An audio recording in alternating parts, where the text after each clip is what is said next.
Hello and welcome back to my weekly update, which does not happen weekly, and that's why it's called almost weekly. So we are in the May of 2022, and I found an interesting video that I really recommend on AI. This AI can adjust footage to give people different expressions or change their age. And can you tell which of these two is a real person?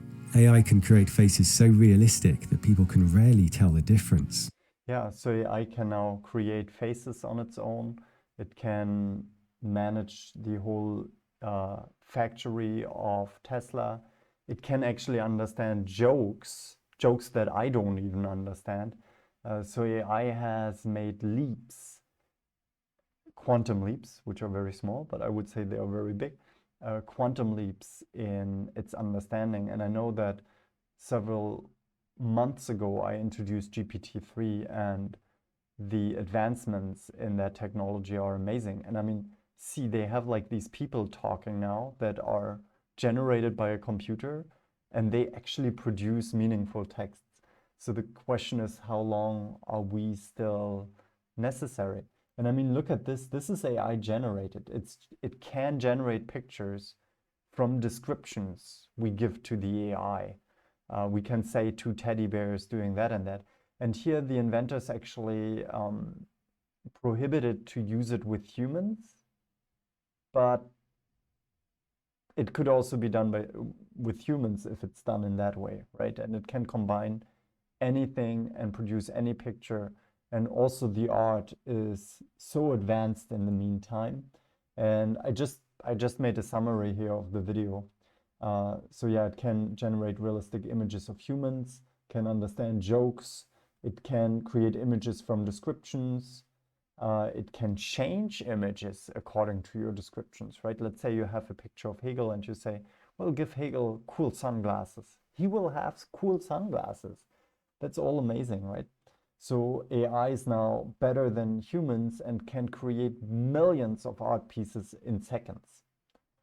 It can create comics. So if you have a comic idea, you can let that AI generate, and probably an AI can even generate the complete comic. So the question is, what is the future of art, of writing comics and so on, right? Yeah, so that's very interesting. And then the video also talks more about advancements in machine learning and automation, robotaxis and so on. So I really recommend this video. I will put it in the description. I will also put in the description this blog site so that you can find it immediately, that you don't have to look it up in a complicated way. So yeah, then what I also wanted to talk about, I started with Ben talking about Star Trek, as you have might noticed. I say as you might have noticed because it's on this channel, and I admit the quality is not the best, but that is because it's a Skype call, and I actually arranged with Ben that it kind of looks like we are in the same room. And right here at the beginning, we tried to give a virtual handshake, which obviously didn't work. But yeah, it's the future. I said already Mark Zuckerberg would be proud of us, how we can do that. And in this talk here, we actually talk about the evolution of humans towards humanity, a theme that Star Trek actually plays on. And we discuss about that with regard to the show Star Trek, and how the old show of Star Trek expressed the idea of a mankind that had advanced, while Star Trek nowadays completely changed its outer appearance, and it's basically an action show where people don't talk with each other in order to solve problems anymore.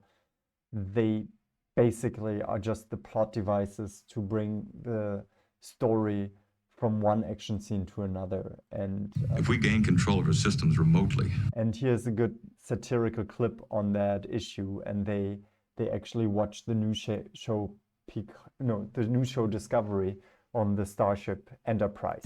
We could activate the view screen. That way, at least we could look at the bridge. So they activate the view screen, and now they watch Discovery. And see, I mean, what's the meaning? What's the meaning of these twists and turns in Star Trek Discovery? Ask out the photosphere. Nuclear craft on an intercept course. Bearing 358 Mark 0. Range 9,000 kilometers and closing fast. propulsion signatures Yeah, listed. and all these Guns on all frequencies, all sir. these So far they haven't turns of the responded. camera, Tell them if they they get any actually closer without make it telling us who seem they like are, there's we more will action. activate But tactical is it really systems. necessary? Oh well, got anything on scans? Detecting a small ship. 2 life forms. Captain, they've opened up a channel. I feel dizzy. Trainee half marathon approaching. On your left.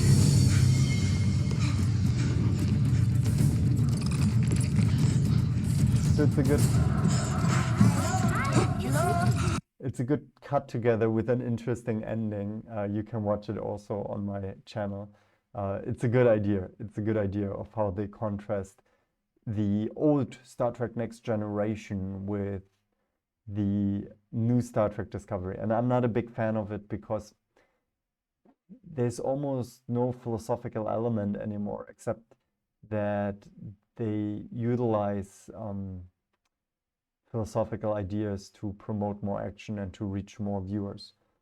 Yeah, but then I was positively surprised by the first new Star Trek show, Strange New Worlds, that actually talks about the story before Kirk and about the Commander Pike and Spock, how they actually solved adventures.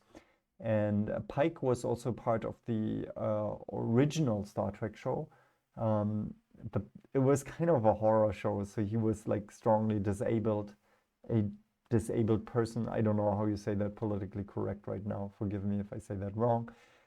And so this show is really good because it is really produced in the spirit of the old Star Trek. That means they deal with a prime directive and they discuss how can we solve it.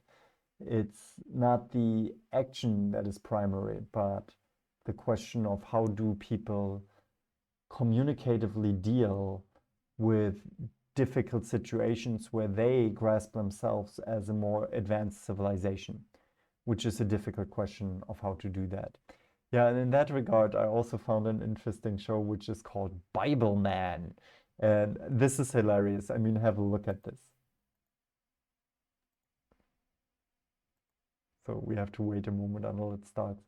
But yeah, I just found that because there was a gag where somebody said, "Mom, can we buy the Avengers?" No, we have Avengers at home. Or we have superheroes at home, and this is the superheroes you have at home. That's Bible Man. Miles Peterson, a man who had it all. Wealth, status, success. Still, something was lacking. Miserable, alone, his spirit beaten, Miles Peterson gave up. And now look what he finds. Small stars and fire. Then in his darkest hour, the words of a single book began to change his life. Bible. And at last, Miles Peterson felt the burning desire to know God. Okay, so he finds the Bible and now he has the burning desire to know God. And somehow he invests all his money to become Bible Man. Isn't that awesome? Isn't that awesome? And yeah, you can watch the whole shows on the internet. I found this clip here, which is also kind of funny, where they give him the armor of This Bible Man. is what I call dressing for success.